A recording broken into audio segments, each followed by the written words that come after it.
Let's celebrate this month. Let's celebrate this week. Welcome to the Big Weekly Blend podcast, the companion to our Big Weekly Blend magazine.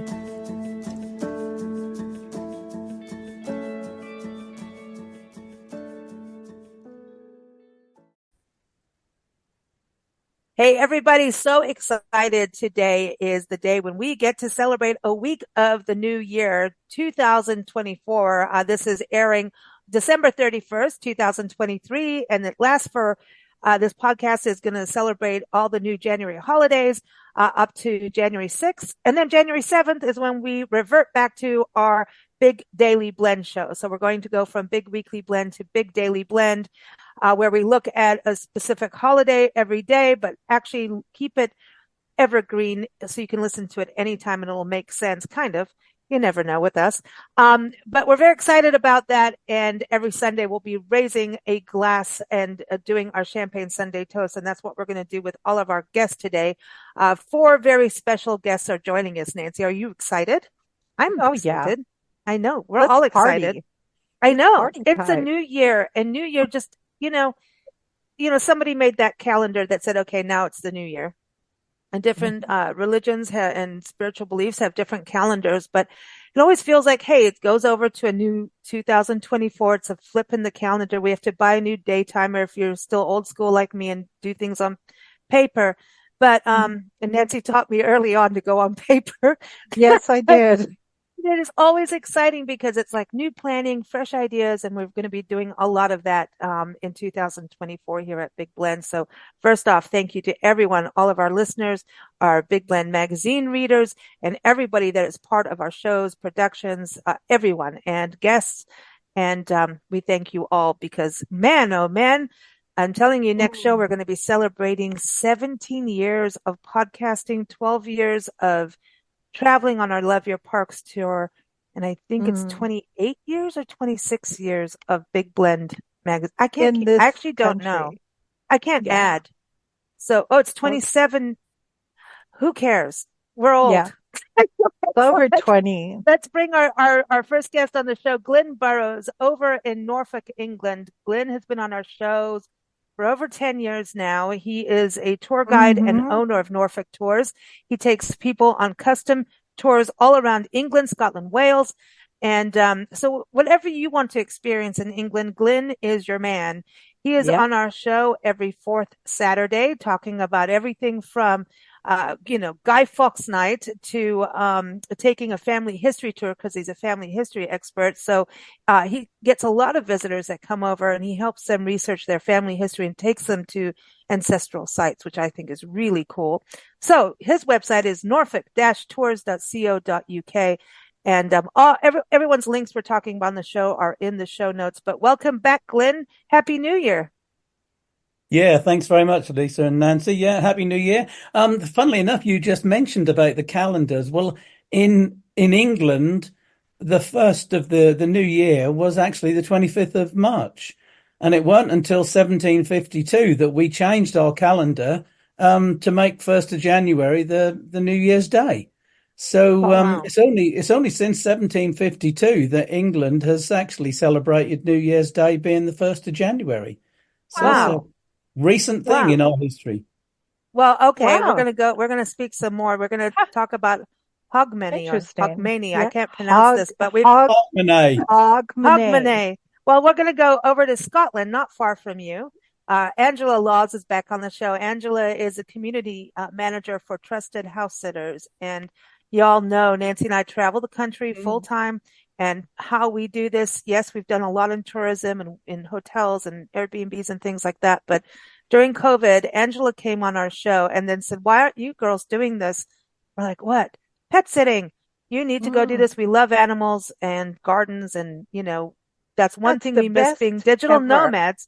Living in a hotel, going to a hotel is great when you're traveling, a bed and breakfast and things. But we did miss actually cooking our own meals. Not saying that either of us are that great of a chef, but I beg your pardon. Hey, no, Nancy did a nice Christmas dinner, but and Nancy makes great omelets, so I really missed that. But we really missed having animals around us and tending to gardens. And Trusted House Sitters is this awesome site that connects travelers and people who love to travel, maybe even if they're traveling for work and traveling to see family. So they connect travelers.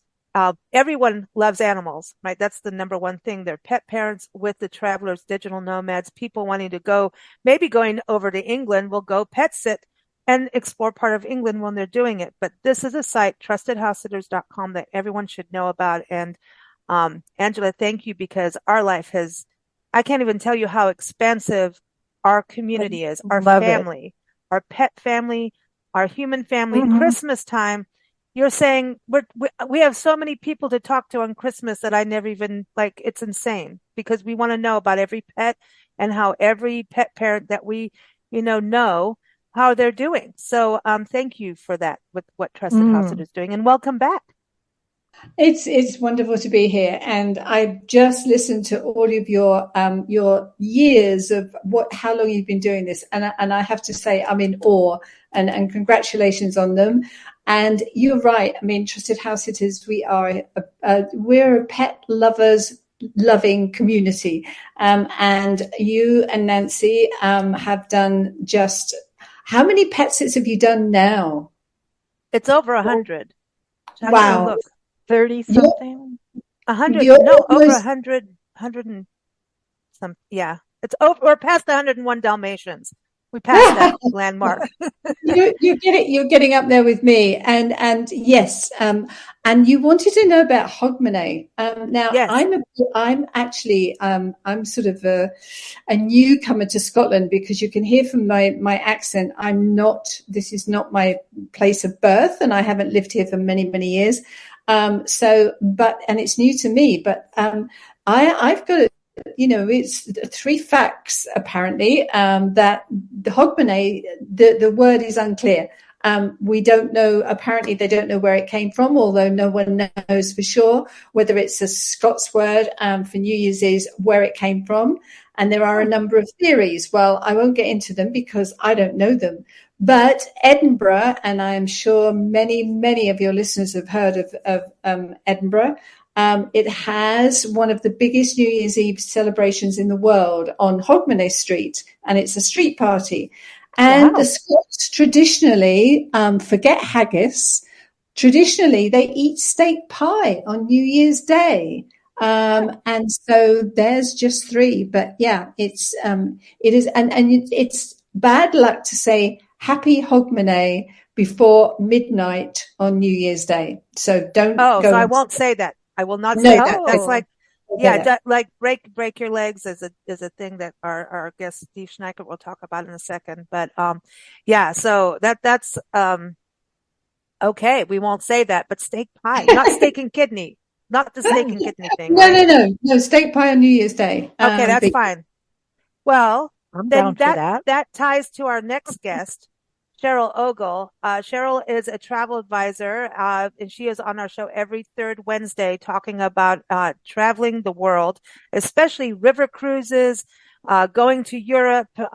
This is like, what are we having, a European call here? And she's also part of Trusted House Sitters, and that's how we met her, and we've become dear friends. And her kitten brigade are part of our family too. Great. But everyone, go to heywannago.com, and when you're planning a trip, Cheryl is your person to do it. So welcome back, Cheryl. How are you? Thank you. I'm doing well. Nice to be here. And hey, listen, the segue I was bringing up is not just Trusted House Sitters. Angela's talking about steak pie, and I'm going, well, y'all, you're in Texas, man. You're in the state country. Like, what, when you think about Texas and steak, what is like the ideal Texas meal when it comes to steak? A big ribeye steak, medium rare, a loaded baked potato, and a salad. Ooh. There you go. That's Texas. Although I did just have some really nice enchiladas down the street, so for lunch. Oh man, we have. Yeah. Okay. Any traditions in Texas for New Year's other than blowing things up with fireworks, or is there any special tradition? Really, no, nothing different than what, the rest of the nation. I think most of us watch the countdown on TV. I love the fireworks in London, so I watch those on YouTube about 6 hours before we do our little celebration here. and I feel like I've entered the new year as soon as I've seen the London fireworks. So on the Thames. So otherwise, my New Year's is always pretty quiet and boring, I'm sorry to say. We do in Texas, though, on New Year's Day, you have to have a bowl of black-eyed peas. Yeah. And that brings you luck for the whole next year. And even as a kid, if you liked them or not, didn't matter. You had to line up and at least have a spoonful of black-eyed peas because we are a Texas family, and that's what we do. And yeah, that's it. You have black-eyed peas, usually with cornbread, and so you get your black-eyed peas and cornbread in. Yeah, that's it. You eat that cornbread if you want to hide the peas, Nancy. Right? I know. That's Nancy, it. You slice the cornbread in half and stick the peas in there. Close it and up. Close your eyes. Yes. Mm-hmm. Yeah. One bite of black-eyed peas, and then you can have as much cornbread as you want. So. All righty. I'm in. Can Nancy have some bacon? Nancy can have bacon in them. If you put bacon in them, you're gonna cook it with bacon and bacon grease, of course. We're Texans. Yeah. Oh, see, that's why we keep going back to Lubbock, right? Cheryl, being a travel advisor, do you get requests for people wanting to go to iconic destinations for New Year? Like Sydney, Australia, I've heard is really big. You were talking about London. Do people go on? Do they travel according to New Year's, or is that like, it's part of it, a major trip or something? My client base really tends to be home for Christmas. And I had travelers flying home last Friday, right before Christmas, and I don't have anyone else traveling through the end of the year. And I don't know if it's just because I deal with a lot of baby boomers primarily. They want to be home with family. Mm-hmm. And I have sent people to London for New Year's. And they loved it and said it was chaotic and crazy and fun and, all the things. They had a great time. But that's just not my client base, which is nice because I don't love working over the holidays. And when my clients are traveling, I am on call 24/7 to them. Yeah. So even when you're traveling. I'm not complaining. Exactly. No. If I'm traveling. So I'm not complaining that I don't have any clients this week. It's kind of nice to watch a movie and put my feet up for a minute. And watch you on your favorite city. Cheryl loves London. But I would say New Year's in a big city to me is like, okay, I don't know, I'm just aging or something, but I want to bring our next guest, Steve SCHNEICKERT, on the show. Steve, we call him the SCHNEICKERT bar man. I'm just kidding, Steve. I had to do that. Steve is an actor, performer, voiceover artist, just an amazing human being. He's a dear friend. He probably knows more of where we are than when we're on the road. He knows more than anything happens to us. Call Steve. He's a Hollywood historian on a lot of podcasts on our show. And so welcome back, Steve. How are you? Hey, thank you, Nancy and Lisa. And hello to you, Glenn, Angela, and Cheryl. Happy New Year to all. Yay. And Happy New Year to you, Steve. Break a Leg's is that kind of similar to what Angela was saying about oh man, I can't say it. Like Hogmanay. It's very similar. Like there's certain things you say and you do not say when it's about break a leg, right? Correct. What would do you do it before someone? You don't say good luck. You say break a leg. Okay. Mm-hmm. Or you say merde. Ooh, what's that mean? Break a leg. Merde. I think break a leg comes from jump as high as you can and hope the heck you land clean. Oh, good. No, actually what it was brought up in like the vaudeville days, and if an act wasn't good, that's when the hook came out. They put it around the leg. Oh. To pull them off the stage. In the cartoons, they put him around the neck. Yeah. I didn't know it was the leg. Oh, that's interesting. Yeah, so that's where break a leg came from. Wow. Cool. Okay. Well, this is good stuff. We're learning some good history here today. Steve, do you have any New Year's traditions? Not really. If I do anything, if I happen to have grapes, I'll eat 12 grapes. Oh, okay. Right in a row. Okay. That's a Hispanic routine that they do. I didn't know that. And I happen to have been over somebody's home New Year's Eve, and that's what they did. So I just adopted it. It's healthy. That's Well, a you good, could have, I like that. I yeah, like you could that. have 12 of anything, Yeah, pretty much. yeah. Yeah. Hey, Yeah, so let's, they call it las 12 uvas, oh, the 12 grapes. I like that. I like that a Huh. lot. That's good. One for each year. I mean, each month. Um, Steve, you want to start us off? We're going to do the champagne toast. Champagne Sunday toast is back. We're so excited.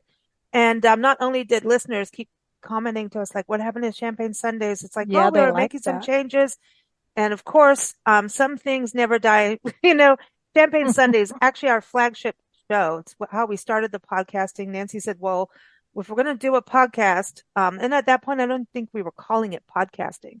No. She said, we'll do it when we do our Sunday champagne brunch. And no, we're not going to eat on the air. Nobody needs to hear that, but we can have our champagne, and we'd have our champagne and raise a glass. And honestly, not always champagne at all. It's really about taking a moment, no matter what is going on in the world. And as we all know, the world is a little crazy, but taking that moment to look at the good around us and being happy about something, because there's always something positive, no matter how bad the negative is. There's always a positive. So, Steve, what do you want to raise your champagne toast to? My champagne toast to would be wishing the best to all family and friends, including all of you on today's show, and all fur babies. Yes. Yes. Yes. Oh my. Jessie, Nancy's got Jessie the dog with her. I know. Jessie, She's who we're so taking care of in beautiful. Oregon, and she's in with Nancy with the heater. Yeah. She's smart. She's smart, right? She's enjoying this show, so I think she's wagging her tail. Yeah. What about Koozie, Cheryl? Does Koozie, I think Koozie's okay with champagne since Koozie's the queen of Lubbock, right? Koozie can have anything she wants. She's a cat, and she's going to have anything she wants anyway, and so it's easier to just give in. If I were raising her as a child, she would be in prison by the time she's 15.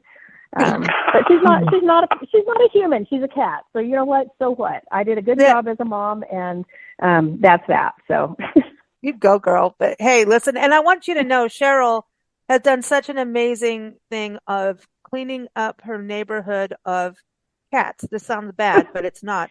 It's about stray cats not being fixed.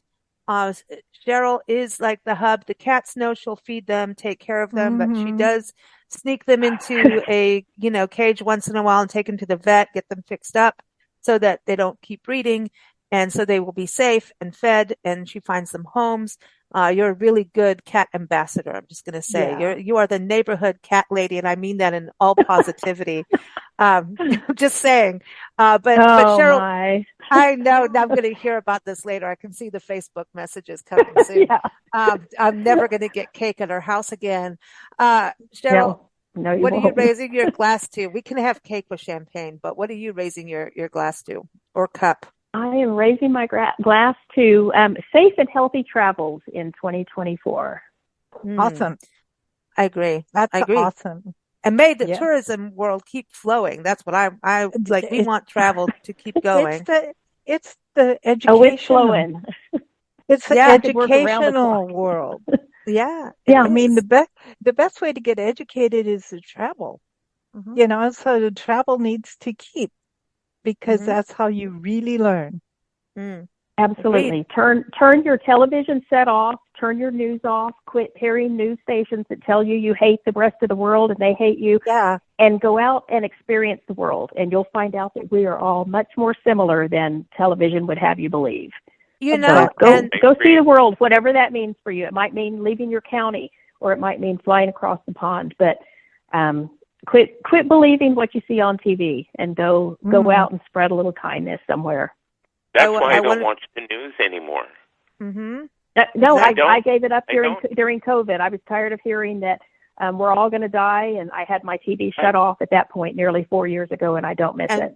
So I think Trusted House Sitters does this, and it's this wonderful byproduct. I don't like the word byproduct, but it's this thing that you can't quantify. Like when I said at the beginning of the show that we've met so many people that become family. It's a very immersive experience. And we have sat down and had dinners. Like, we see Cheryl, we always have a kitchen table conversation that how many like I almost want to write a book on like these kitchen table conversations and moments that are intimate. We all come from different places in the world. We share the love of travel and animals, and maybe we all have different political beliefs, and I don't want to get into politics. No. Like Cheryl did one of the best Facebook posts ever. She's like, hey, girls and boys, during it was some election year, I can't remember what she like, let's not, get rid of our friendships and family over two people we don't actually know. And I think she's really right about that. And I've been using that quite a bit, Cheryl, by the way. Sorry, but I owe you I love that. But it's true. No, but it's help really yourself. true. Yeah, and these kitchen table conversations that we've had across the country transcend the news, transcend all the barking dogs. I don't mean I love dogs. But all of that stuff that we're talking about. So I think that's something really special about this immersive way of travel. And it's short, it's like, okay, we have the kitchen fuzzies. Sometimes it's cocktail time, depending on who, what, and where. And then people fly off, but there's this immersive thing that you can't quantify it. It's just too beautiful. So, going over to you, Angela, that is a beautiful thing about trusted house sitters that goes beyond a membership fee. I'm just saying, it really does. Make us all happy. Yeah, absolutely. And my toast goes to, and it's a little bit of a business toast, but there's a good reason behind it, because the last week in December, we had some investment brought into Trusted House Sitters by another company. And the reason I'm toasting it is because we have one of the most unique communities, and we're pet people. And there's not enough people in this world that know that Trusted House Sitters exists. There's not enough pet people, who know that they can travel and still have pets and keep them happy at home. And then there's not enough of those like you and Nancy, Lisa and Nancy, who are sitters, and me as well. I go out and I have the most amazing communication, the connections with pet parents and with pets that fulfills my life. And now we are going to be in a position where we can go out there and we can spread that news, and we can create an awareness around the world that we are there, and that we're going to have more opportunities for more people to connect and build on this community that is really very, very special, and that gives so much joy. And it's not about money. It's not about acquisition. It's about community, and it's about putting pets first and letting animals and pets, rescues particularly, live their best lives and be kept happy at home by people that love them. I love it. I love it. And here, toast to Champagne Sunny, toast to Trusted House Sitters for what they do, really. Absolutely. Because helping people travel and go see Glenn. So Glenn, I love this because I know that Trusted House Sitters started kind of in your backyard in England. And, you also have a very intimate, immersive experience being a tour guide and helping people with their family history. That's something that goes beyond being paid as a tour guide, honestly. It is so personal, because I, like you say about sitting around the breakfast table with people and talking about life in general.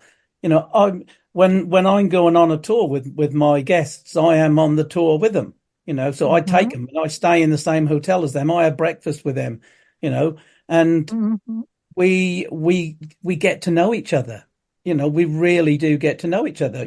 If I've got them for 10 days, we really get to know people.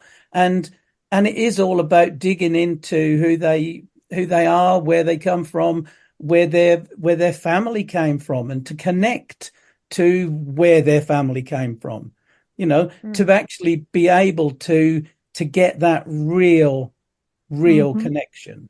And you only get that when you're at a place. You can't read about a place. You've got to go there. I mean, even if it's somewhere like London, when you go to the Tower of London and you go to where Anne Boleyn had her head cut off, you're actually at that spot. Well, no matter how many films you've seen or how many books you've read, You're not actually at that spot. So going where your own ancestors lived is a really, really emotional tie. But going on to your toast, as you know, I'm a great advocate for small, independent, local businesses. And a lot of small local independent businesses have had a really tough time over this last 3 or 4 years. So my toast is for them, and I just hope that we've now turned a corner. I mean, I really do hope we've turned a corner, because we've lost so many independent businesses over the last few years, and especially in England, we've lost so many sort of corner shops and pubs and little ma and pa, as you call them, grocery stores and cafes. We're losing all of them to the big boys who come in and take over. And I really would like to raise a glass to everybody who has struggled and who are still there, because it takes a hell of a lot of guts to keep going when you know for a fact that you've got no customers. I mean, I had 2 years with no customers. And I know what it's like, so I raise my glass to any local independents who are still there, and any local independents who are thinking about setting up, because, go for it. Go for it. I say. I agree. And that is where the personality of an area, a town, a city comes into actually being who they are. It's not through big chain stores, because they're all the same. So then everything would be the same. And how boring can that get? So here to your own business with your own personalities. No, it's not easy, but it's better than some alternatives. Is that your toast too, Nancy? Is that your toast? I'm just double checking here. Well, okay. You can. Yeah, I have that. And I also would like to just say that we are way better worldwide if we play together and work together, instead of adopting divisive, whatever you want to, mantras, divisive drama. I mean, it's always good to say, oh, sorry, I didn't really mean it quite that way. Let's get along and let's go have some fun, than it is to fight and to divide. Unity. So you're toasting to unity. Yeah, I like that. There we go. Yeah. Well, I toast to everyone on the show, everyone who's been listening over the years. I toast to Nancy for putting up with me over the years, and to just have no idea lifestyle that we have. I toast to the fact that we get from A to B all the time. I find that incredibly. We drive a lot. We've been very we go fortunate. Back and forth across the country. Someone's like, "Can you come sit?" Sure, we'll just drive across the country. No problem. Why not? And we do. And then we get in the car going, "What the hell did we do?" And then we're like, "Dude, we're so glad we did it." We see things, we experience things, we experience America. We go on small roads every time we can. And we like to have that freedom. I mean, half the time, Cheryl knows. Hey, Nancy and I are coming in. We've been out in swamps all day. She's like, "Shower's ready. Before the dinner, please get in the shower first." How many times she does. She's always like, "Is it a shower?" You started that though. You're the one who always said we need a shower first. No hugs, no nothing. Y'all get here, unload. You got showers, and then I'll cook you dinner always. So. No, she does it out of self-defense. No, because I mean, no. By the time we get somewhere, and we go through things where people are like, "What are you doing?" But we go in parks. Sometimes we get hotels. Sometimes we don't. It's like, depends on what we want to film and see in the weather. But I toast to getting places, and hopefully some more driving schools will become new businesses and communities across the country. I'm just going to say we need more driving schools for all ages. Let's have that. So I'm toasting to that. But really, everyone. I like Nancy's thing of unity and all of us working to keep moving forward. So, hey, I think we've got a good new year ahead. I think it's exciting when you add the numbers 2024 together, you have the number 8, which is the symbol of infinity. So good luck. About turning, I'm not a numerologist or anything. I have no clue, but I do have a little woo-woo side of me. But the number 8 always feels great. And hummingbirds fly in the formation of the number 8, which is infinity. Their wings do. We're all immortal on this show. But we're not going to age. That's what it means. But let's move forward to some of the holidays coming up. So January 1st, World Hangover Day. Let's ignore that. No. Let's ignore that. And Ring a Bell Day. So for all those having a hangover, someone needs to go in with a big bell and ring it over their head. That's really nice. I do love the fact that it's a polar bear plunge day. And we filmed one outside the Sequoias. That's right. Yeah. People jumped in Kauai River outside Sequoia National Park in Central California. Now they get snow. They dive in that water. And I'm like, y'all, like, I don't know about it, but you do it. There's also the Rose Bowl parade that happens in this country, and we got to give a shout out to our friends in Louisiana. The state of Louisiana has a float that will be in the parade again. And Christy Wood, who comes on our show all the time, she's an equestrian expert. She's ridden in the parade a number of times, representing Appaloosa horses and the Native American heritage that is connected to the horses.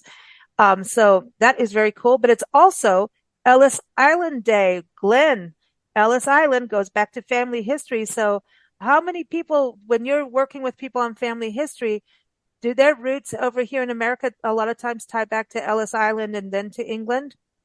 Most of the people who came over sort of in the late 19th, early 20th century went through Ellis Island. Even the Canadians, a lot of the people who went to Canada went through Ellis Island. So it does seem to have been the place. Luckily for a lot of family historians, a lot of the Ellis Island records are online.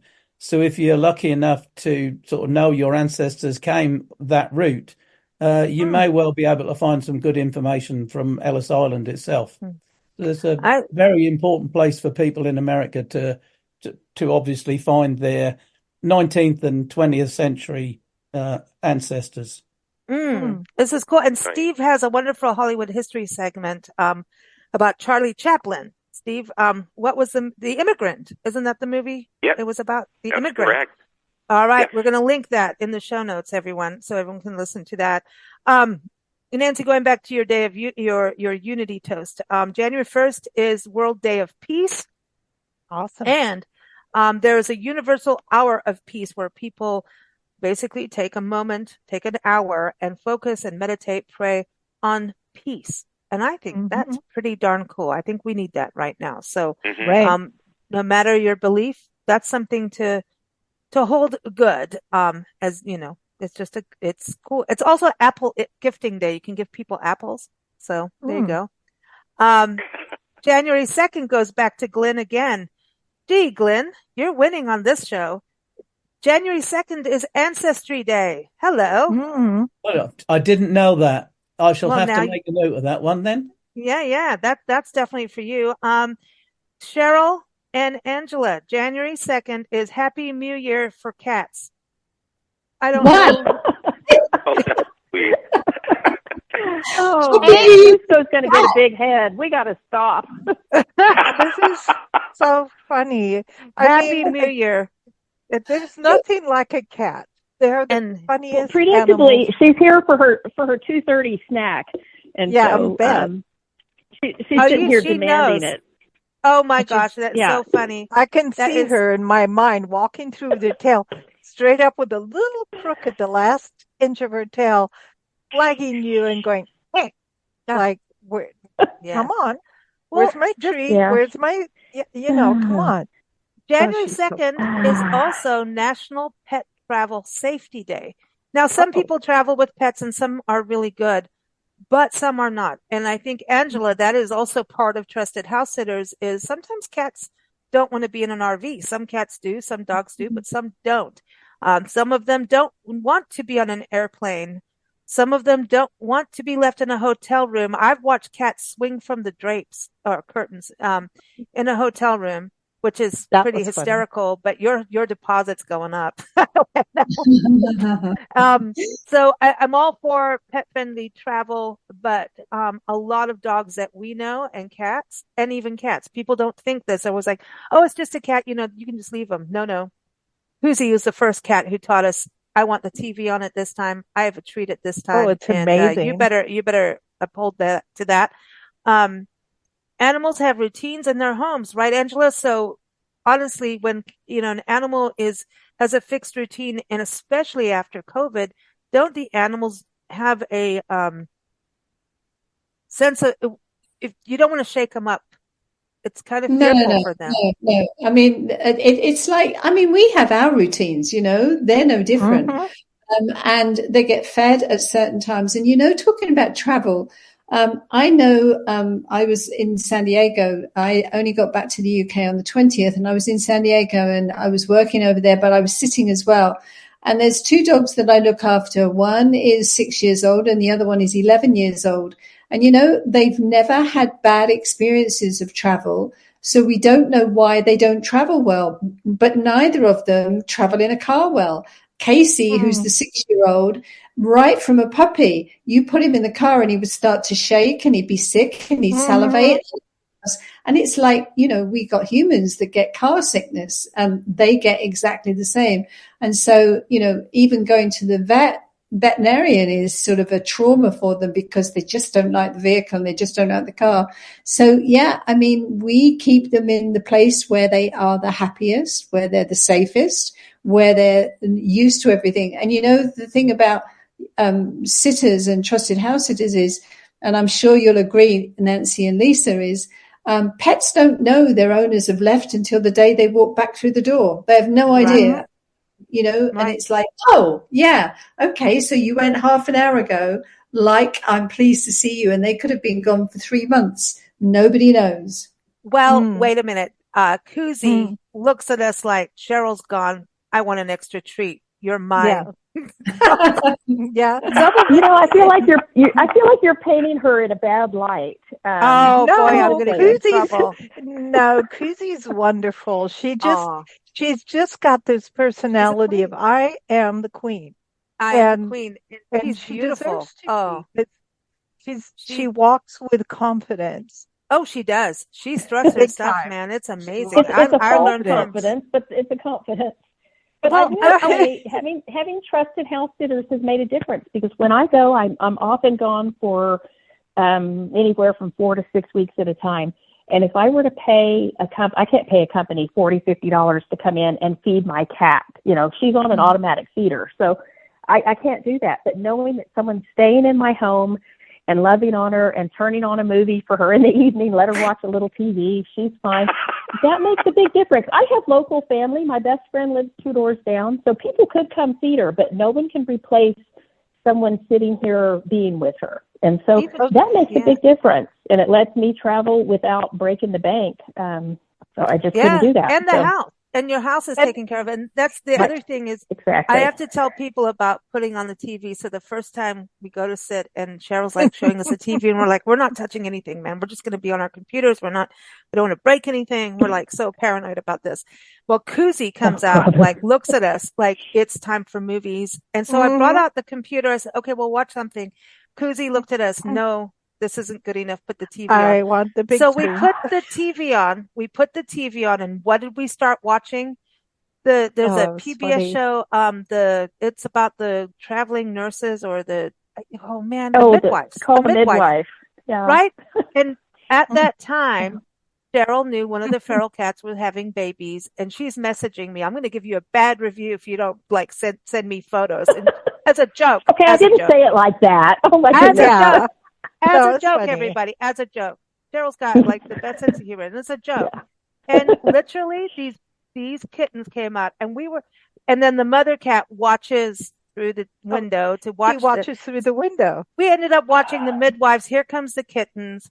I mean, it was just such a surreal, weird thing that it all happened. This was like the birthing house of joy, cat joy.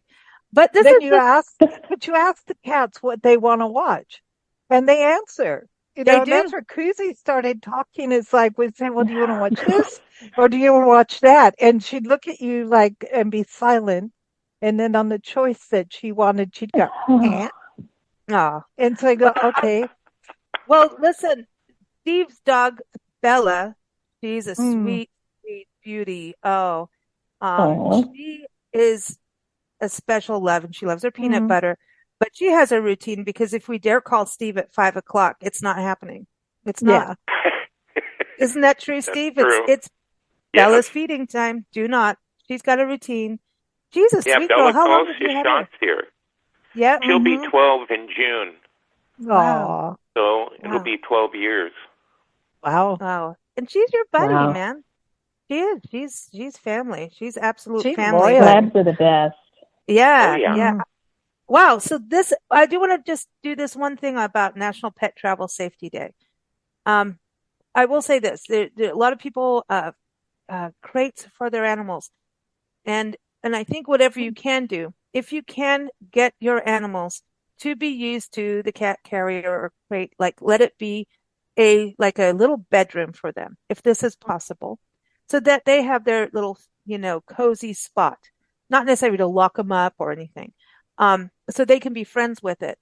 If you have to go to a vet or if there's an emergency, we've got hurricanes and fires and stuff that this country goes through. If they had to be rescued, if they have a crate and that crate is their thing that they know, and they have to be traveled out in some way, I think it's a very important thing to do, that they're comfortable, because when someone puts a blanket over it, they feel like they're in their spot. They have some semblance of home if they have to go, even if it's to the vet or you have to move house or something like that. The animals are going to have to be transported at some point. So if you can get your animals to love, their horse trailer, even horse trailers, and that's important too. Like if you're doing a pet sit and you don't have a horse trailer to get your donkey or horse out, you better have a backup plan. Yeah. It's very important that is a conversation. Wouldn't you agree, Angela, for animals to have that other net that should be there? And when we talk about transport. Oh, absolutely. It's safety as well. I mean, but it's also, it's safety for them emotionally, and it's safe for them physically too, because, when you're in a vehicle and you never know when you're going to have to stop or anything else. But you're right. I mean, to get them used to that right from the beginning, from a puppy or a kitten, or even sort of just having that crate so that it's opening at home. And very often you'll see the animals just will go in and they'll just go in and curl up, and that is their safe place. And that can be used not just when you're traveling, but for example, when you have sort of celebrations at home, Thanksgiving or Christmas or New Year, and you've got guests coming in. One of the things that you should have is, and those days when fireworks, which we know animals don't like, if you've got that safe place that your pet can go to, that it's away from, they know that they're not alone, but they know that they're safe, and they can go in there and just curl up and be away. I mean, don't you want to get away from a crowd sometimes and go in and say, you know what, I just want to be quiet. Yeah. I don't want to talk to you lot. I just want to go and I want to go to my room. That's one of the best. That's one of the best things you can do, because the other reason is, who wants to give them added stress to try and get them into a crate that they're not used to? We don't want to do that. And it is their safe place. It's their bed. It's where they want to be.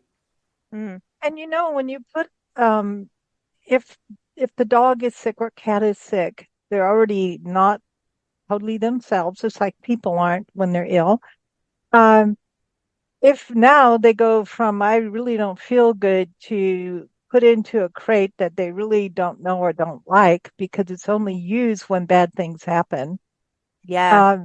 It makes it even worse. So, it's like if the crate is somewhere that's comfy and warm and inviting and open to them whenever they want to go into it, life is a lot easier, and just leaves the door open unless you really need to close it.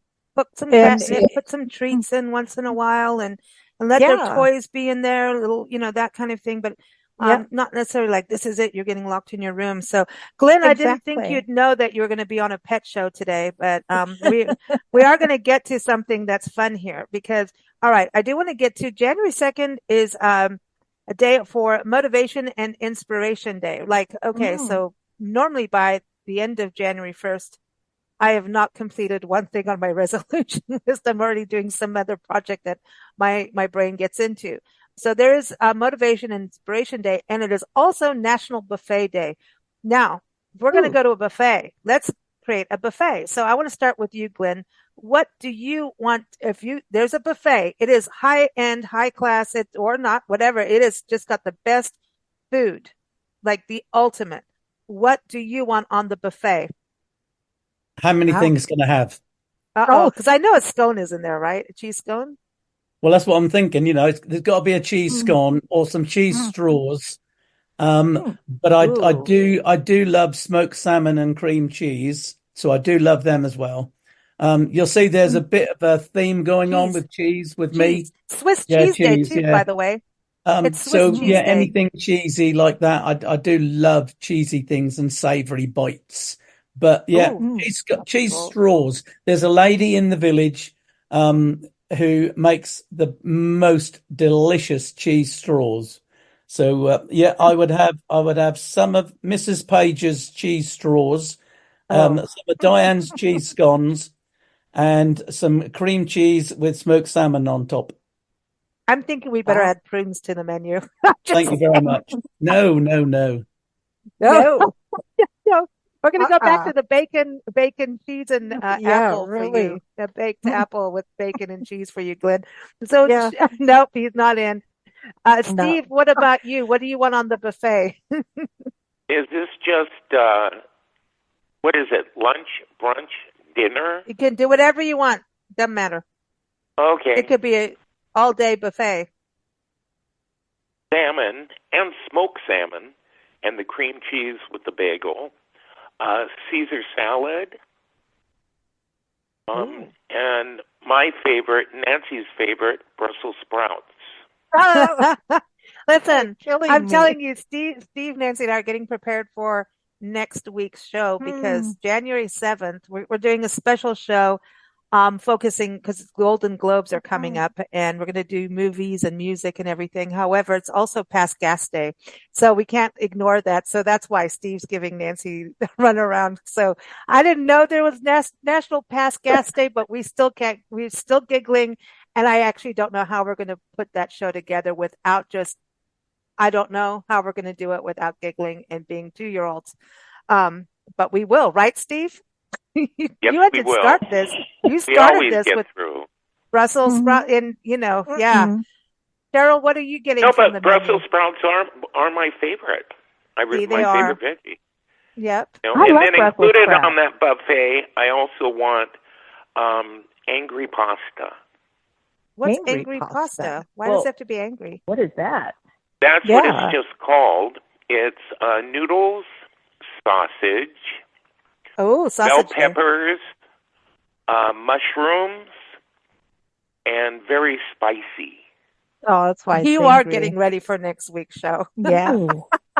Well, it sounds good though. It is. Yeah, man, I want to be friends with you in real life. Wow, that's good. Cheryl's in on this. Cheryl, what are you getting from the buffet? Well, okay, bacon because I refuse to cook. Well, that's next. But I'm going to start with bacon because you have to have something like a meal first. And I don't like cooking bacon. So that's a treat. Real bacon. And then white cake. Just plain white vanilla cake or coconut cake. But the others, I cook salmon all the time. So that's not a treat anymore. Bacon and cake. There we go. I'm good. Oh, my God. I have to say this, Cheryl. I once made a pineapple upside down cake with bacon in it. It was awesome. Nancy just had a waffle with bacon in it. Yum. When do y'all come back here? You need to come a day early and make that. I know. I was about to say, Cheryl, we're coming to your house, but we are. That's right. You're coming we got 6 weeks. So okay. The seats have been changed. We're ready for you. Yeah, let's listen, cake. It's all about cake, man. It is. And oh boy, anything to do with cake is a good thing. Chocolate cake. Vanilla cake, red velvet cake. Oh my gosh, coffee cake. Let's not carrot cake. But we got to stop. Yeah, stop. No, we need to have a carrot cake on the buffet. Angela, what are you getting from the buffet?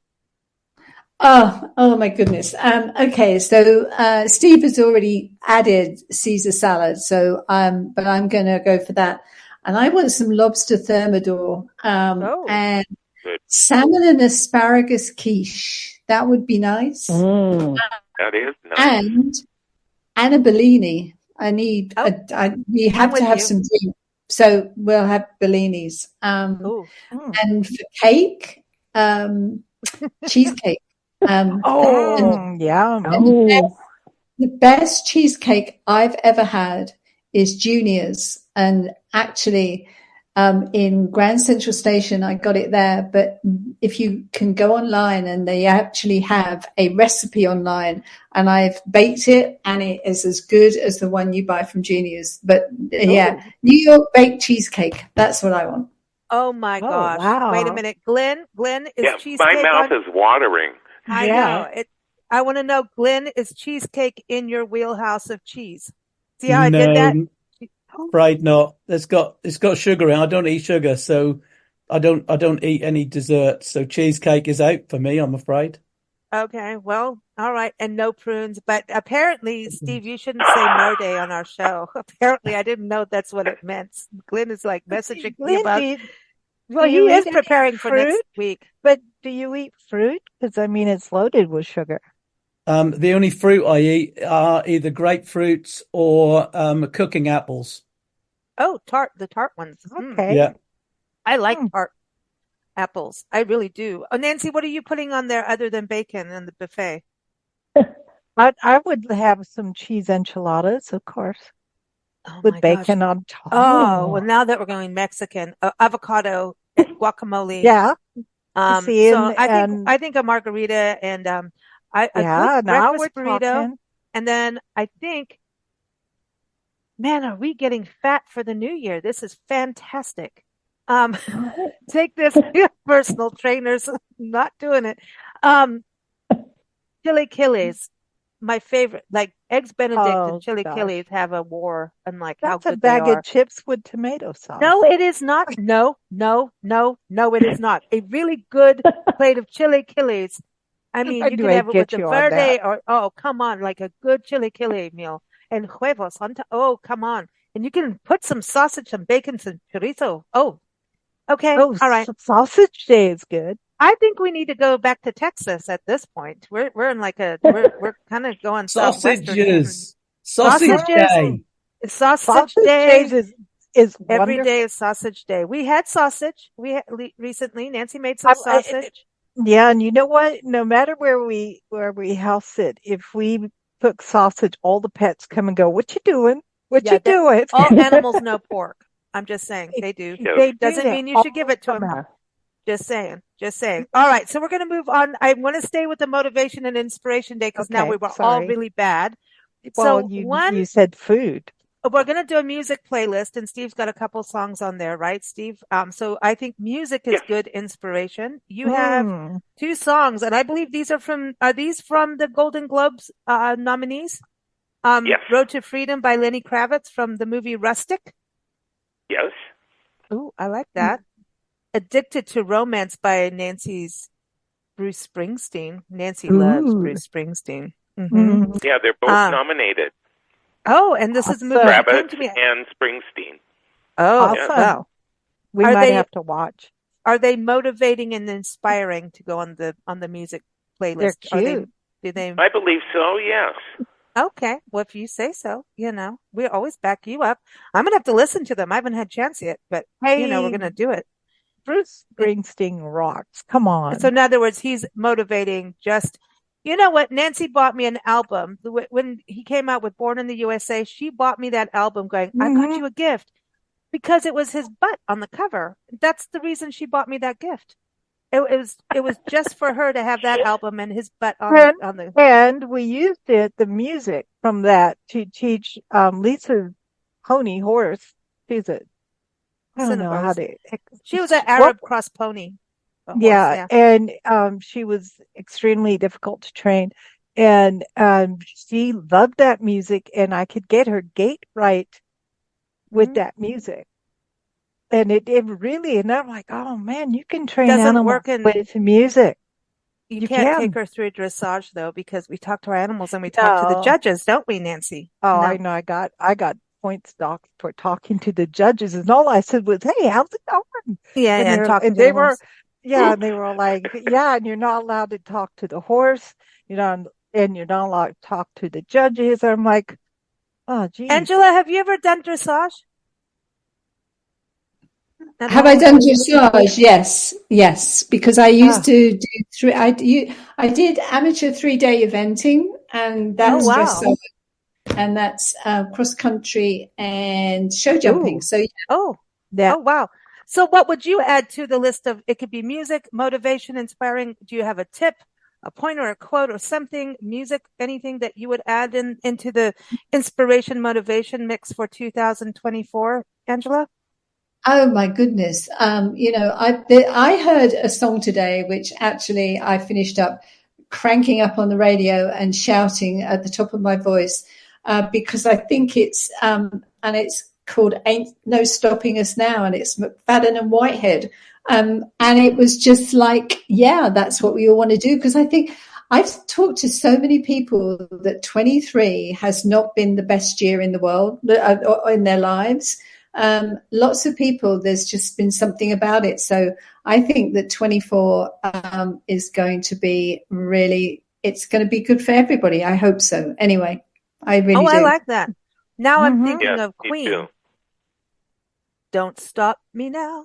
Having such a good Oh, time. I love Good time. Yeah. And I'm going to have to add that. Don't stop. Now, Cheryl, come on. Got a Rod Stewart song there for some Okay. motivation, inspiration? Because tell everybody you love Rod Stewart, right? Okay, I love Rod Stewart a lot. And that's okay. I've loved him since the first time I heard Do You Think I'm Sexy as a 13 or 14-year-old. I don't even know why I was allowed to listen to that. But I heard his voice and thought, oh my goodness, what is that? And I have been a fan ever since then. So I've seen him in concert a lot. And I have tickets to see him in Florida in February and all sorts of things. So Dublin, you know what? I'm having a ball, and I don't even care what people think. So it's my money and my life. And so I go see Rod Stewart. I love it. If it makes you happy.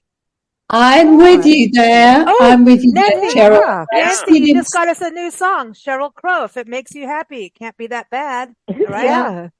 Yeah. Well, within moderation, within reason. But every day my alarm goes off to the lyrics to Forever Young, and it's may the good Lord be with you down every road you roam, and may sunshine and happiness surround you when you're far from home. So anyway, it goes on and on. I won't sing because I can't sing, but that's my alarm every day, whether it's on Alexa or my phone. And that's what I wake up to. And I want that thought to be I am a believer, so I do feel like, the good Lord is with me every day. And it's a good reminder first thing in the morning. I feel the same. So, yes. Thank you. That's awesome, Cheryl. That is awesome. And if you've never seen Rod Stewart, contact me and I can kind of direct you to some shows. So. Oh, she loves that. But I love it when people love music. To me, I am a diehard music fan of so many genres, and it's a little sickening, and I drive people nuts about music and musicology, but it is a universal language, and as travelers, one of the greatest things to experience is the music is in awesome. other countries, like Glenn going to an English pub or a Scottish pub or Irish pub and having that music in that country, in that pub or place, like wherever. If it's a concert, it doesn't have to be a pub, but there is something about a pub side by the fire music, right? Cheryl, all of you guys know about this. But Glenn, for you, I mean, that is it. How many people go to England and want that experience that I'm talking about, like to have that proper, real, like, the Celtic music sound? We want that. Well, funnily enough, I haven't actually taken anybody to a music festival or a music venue yet. Yeah, I was going to say, you and Cheryl got to talk here. Yes. I know lots of people who do sing. I mean, just on the Norfolk coast, we've got the Sheringham Shantymen, so they're the fishermen who sing sea shanties. We've got loads of different types of folk music. And I must admit that it still sticks in my mind that when I went to France in 1972, I think was the first time I went to France, I went to a concert and with my French pen friend, who I'm still in touch with, funnily enough, after over 50 years. And we went to a concert with Alain Stivell, and he was a folk music man from Brittany, and his music is totally amazing. It's a electric violin and lots of foot tapping going on. It's really, really lovely. So if you look up Alain Stivell, he's got some beautiful music on the web still, even though he must be getting on because he was performing in 1972. Wow. Yeah, that was before I was born. That's like Steve. Cool. Okay. Sorry. Glenn. Okay, sorry, Glenn. I just have to ask you this: with my grandmother coming from Hull in England, she taught me what she called ditties. Yes. And apparently they all had their own little tune. They were all like rhyming. And every time I sang one, I had to go to my room first. Oh. Because they were all a little on the racy, naughty side. And they would be. They're fishermen, aren't they? I had a lot of fishermen. I mean, all down the East Coast. Well, all down the coast of England, but I mean, especially the East Coast, because they followed the shoals of herrings right the way down from Scotland, right the way down to Yarmouth. And the fishermen would often get together in a pub and sing songs. Well, obviously, like rugby songs, they're not exactly the most wholesome, beautiful songs that you would sing to your grandmother, are they? Oh man, I just had one that came into my head, and now I have to get rid of it because it's really bad. And I want to. Please do. I've got the impulse to sing it, and then Glenn will tell me I can't say that on the air. Oh no! Please don't. Mom, I won't. I'll behave, but it does involve a woodpecker and please be very careful on what you're saying. Yeah, I'm behaving because apparently Steve said something already, and anyway we won't. But Glenn, do you have a tip for motivation, or do you have a song you want to add to the music list? I don't know. Yeah, what? Well, when I first started working for myself, I felt really, really that big when I used to go to these sort of business meetings, these networking meetings. I'd walk into a room and there'd be all these men in suits with shiny black shoes, and I used to think, yeah. So a very good friend of mine said what I needed to do was to think of a song that gave me motivation, and while I'm thinking about it, push my foot down in my shoe. So I used to do that, and then when I walked into a room full of men with suits on and black shiny shoes, I would push my foot down in my shoe and I would sing the song to me in my head. So now, whenever I push my foot down on the ground, the song automatically comes into my head. And the song that I'm thinking of is that one that everybody knows, I feel good. Na, na, na, na, na, na, na. Yeah, no, James Brown. Yeah. And, I like it. If ever I'm going into a meeting that I'm feeling a little bit dubious about, I just push my foot on the floor and I immediately feel good. So that works. Glenn, that's how I get speeding tickets. Every single one is from that. It is. No, I mean, yeah. I mean, I get out of them. One time I recorded Lisa talking her way out of a ticket. It was the funniest thing ever. That's actually how we started our radio show, but that's a whole other topic. But I did get pulled over in a cornfield in Indiana recently, and I'm not going to go do that again. But music is that, and I love that push down on your foot because it's you've like given yourself a routine, and we've done shows on the power of routine, like Angela was saying. So like the animals need that, right? But the power of not just routines, but like you have a ritual. It's a ritual. Like, and sports people do this, where you have a ritual of getting into the zone where, a lot of times like sports people have a song that they play right before to get them. And a lot of times it's AC/DC and stuff like that. You're just going to get all amped out and do what Angela does, where you sing at the top of your head and open the windows and like, yeah, that's for you too next door. Don't worry, Angela. We don't do that to the neighbors. Don't worry, Cheryl. Your neighbors are safe too. But that's something that it comes to you instantly, so you don't have to even think about it once you practice it so much. It becomes part of you to move forward. I love, love, love that. I was going to go, Steve, going on stage. Do you have those kind of rituals too, other than, break a leg? Not the other word, but break a leg. Yeah. What I like to do is just be by myself in a quiet spot before going on, and just let the character absorb inside of me. Just not to be bothered by anyone, just concentrate. So I'm in the moment. Yeah. So you're in that zone, and then when you go, you go. Like I've learned the power of visualization, where whenever you're going into those kind of situations, you visualize what's going to happen, and you can visualize all the wrong things. You might as well get them out your head, and how you're going to fix the wrong things. Like if something goes wrong, like you get up to speak, Lynn, when you were talking about going into business meetings, I remember when we got over here, and people know I'm very la la la la la, but I'm actually very much an introvert. Doesn't sound normal, but it's true. And I felt, as a very young business person, Nancy had me out there selling ads to Coca-Cola in South Africa when I was 17 years old. I mean, I was out there doing that. And as a young woman in a very male-oriented world, I had to stand up and be with it. And I sold advertising to various cultures. And you have to learn different religious beliefs and stand back and not, you learn from them actually. And if you had some interest, you would actually grow through these relationships. But being able to stand up in a room and say even my name, I'm a mess. When we had a band, I was a lead singer and I could power vocally. I'm good at that. But if I had to talk to the audience, I basically melted.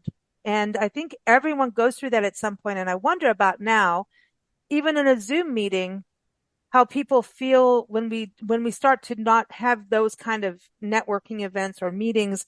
I think it's such an important personal growth thing to go through. You have to have these meetings. You have to deal with society in that way. And it's such a growth to go through it as a human being to do. Nancy, you actually had to take hypnotism, right? Classes to speak in public. Yeah, and I can still self-hypnotize myself when I need to, because it's the process of clearing your mind and putting something more positive in your mind. Instead of thinking of failing or thinking, oh, you're scared, you turn that around and say the opposite, and you convince yourself that you're in control instead of your body. Yeah. Which is, it's an interesting thing, and some people believe in it and some people don't, but it's really just getting in touch with yourself and saying, hey, man, calm down. You got it. You got this. Trust in yourself. By the way, Nancy, January 4th is World Hypnotism Day, and I didn't make that up. I just turned the page on the holidays, and there it was. How about that? Yeah, well, and it's interesting. I went to a doctor called Gil Boyne, and he had spent time in Kenya, so we could talk to each other freely, more than I would have somebody who didn't know what I was talking about. And he goes, no, man, you're just fine. You just need to calm down and relax. And he, I'm such a nature person. He goes, don't look at the four walls in a room. You're in a forest. And that works for me. I'm in a forest. I can hear bird calls and I'm fine. I don't like the four walls. You got to find your own who you are, and no matter what. I want to go. January 5th, everybody, is National Bird Day. It's actually an international event. And part of this event was actually started by our friend Adam Roberts, the late Adam Roberts, our friend, who's worked in wildlife conservation for years. And over in England, you might have heard of Born Free UK, Born Free. Anyway, so he was part of this coalition that created this Bird Day, which is about knowing and recognizing the birds in your backyard, your neighborhood, and around the world when you travel. It's actually one of the top tourism things is people traveling to see birds. So let's go around the room and talk about birds. Do you have a favorite bird? or a bird you want to see? Let's talk. I know, don't. It's Woody Woodpecker. Are we back to that, Steve? What's? Come on. Or there's the middle exactly finger. Bird's where the word. Okay, I'm going to put Nancy's song, "The Bird's the Word," on the playlist. Yeah, the Bird's the Word's a great song. So let's go around about birds. Steve, let's go with you since you've got the giggles. What bird? Like, what's your bird for Bird Day? Come on. Put your fingers many. down. Well, remember when I did the Hollywood history? Yep, we're going to put that in there. Mm-hmm.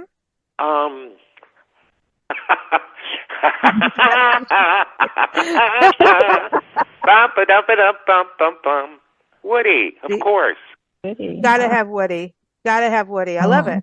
Woody Woodpecker. Cheryl, what about you? Do you have a favorite bird? No. I had parakeets as a child, and I let my kids have parakeets. I am not a bird fan. I do like seeing the rare cardinal from time to time, but otherwise, I remember seeing the birds when I was a young child, and I'm good. You know, Nancy, y'all can have all your favorite birds. Right? I have to bring this up. You know, Nancy worked with Tippi Hedren and rescued her animals when they had parvovirus years ago. Oh, wow. That's a whole other story that we won't do on this show, but yeah, it's that's pretty for funny. Another day. Yeah. That is for a kitchen table. Anyway, Steve, stop giggling right now because he knows. But Angela, what about you? Do you have a special bird? Yeah, I do. I mean, my dad used to raise canaries and then budgerigars, and we had budgerigars. We had them in the house, and they had a cage, but they were never caged. The door was never shut, and they used to talk. And I remember one used to use the toaster because it was stainless steel as a mirror, and he would dance in front of this, and he'd talk to it, and he'd go, who's a pretty boy and all those. And but I think my favorite wild bird is the hummingbird. I can just watch them for hours and hours. And I just think they're the most amazing things. Yeah. Yeah. They're amazing. Hummingbirds are, and I think Nancy, you always say that they found that the hummingbird, the latest fossil they found, the oldest fossil of a hummingbird is in Germany. Was it Germany? Yeah.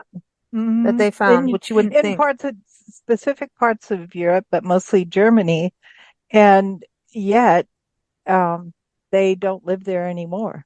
They live over here now. So they moved. I don't know. They moved. I don't know if it's climate change or what, but if you can see a hummingbird in Germany, you're really lucky. That's wild, man. That's crazy. Yeah. And Glenn, you take people out in nature in England, and I have a feeling I know what your bird is going to be. I've got a toss up between two. I'm playing a bet on myself here on your birds. Right. What's your bird? Well, I think you're going to be wrong.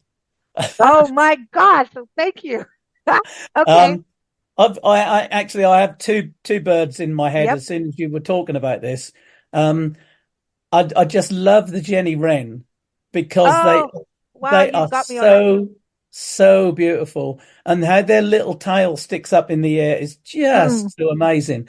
But the bird that automatically springs to my mind is the blue tit, because they are tiny, tiny little birds, yet they survive in the wintertime.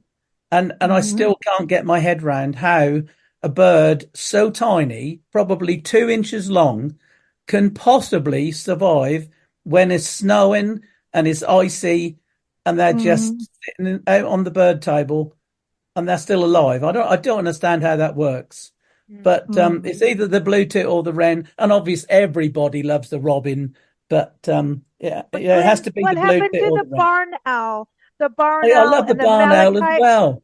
The Malachite kingfisher. Come on, the Malachite kingfisher. You told me that. Yeah. There's too many to choose from. There's so many. It's hard to choose. Nancy, what about you?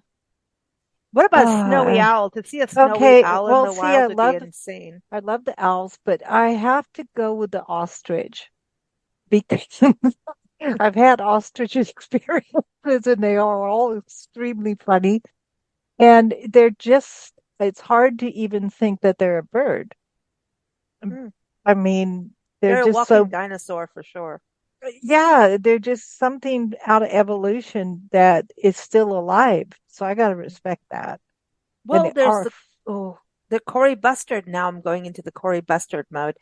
Then Turacos, and then there's Gallinules, and then Cheryl has the best Blue Jays that hang out at her house, and eat all the cat food. I'm just saying, the birds See are. why I don't like birds?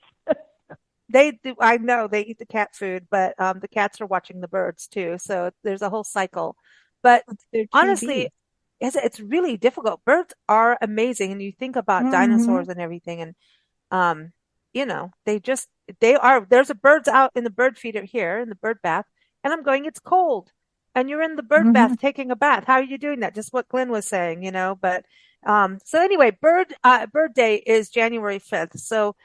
Take a look at the birds around you. If you have healthy populations like Cheryl, actually, I have to tell you, one of the best bird experiences we've had at the close of 2023 was at your house with hundreds, and I mean hundreds of geese flew over. And we actually were on a phone call with a friend of ours who we call every time we want to know about a bird. And we were just catching up. And all of a sudden they came over while we were talking to her. And I'm putting my phone up. I'm like, can you hear them? And she could. I mean, they've been crazy this year. It's really been something. My dad heard them the other day. He said, "Have you heard these geese?" Oh yeah, I have. Yeah. So and the snow geese, they're remarkable. They're really cool. But everyone, I know I don't want to keep you all over time here. It is Bird Day, yes, on the 5th, so everybody knows that. It's also Carver Day, by the way, and that's very, very important. George Washington Carver is like just an inspirational human being for some inspiration about change and doing things. There's Dry Bean Day too, Nancy and Steve, just saying. Just going on that. I'm just saying. But in closing, I really want to thank you all for joining us here to celebrate, the start of 2024. And you are all so important in our lives and what we do. Cheryl, Steve, Glenn, and Angela. So thank you so much for joining us. We're going to have many more shows, a lot of daily blend shows because they'll be daily starting January 7th. They'll be out at 4 a.m. Eastern time looking at what's happening that day, but also be evergreen of what's happening. So can't wait for all of that. But thank you all. So Cheryl, where's your next destination before you go? Tell everyone, where's your next place? California, and y'all will be here. But after that, that's just a quick trip. But then Iceland, the 1st of March. So I'm excited about that. Right on. So everyone keep up with Cheryl at heywannago.com. She's also Hey Wanna Go Travel on Facebook, and she takes us around the world. It's awesome. So thank you so much. Angela, thank you for joining us again. Where's your next destination?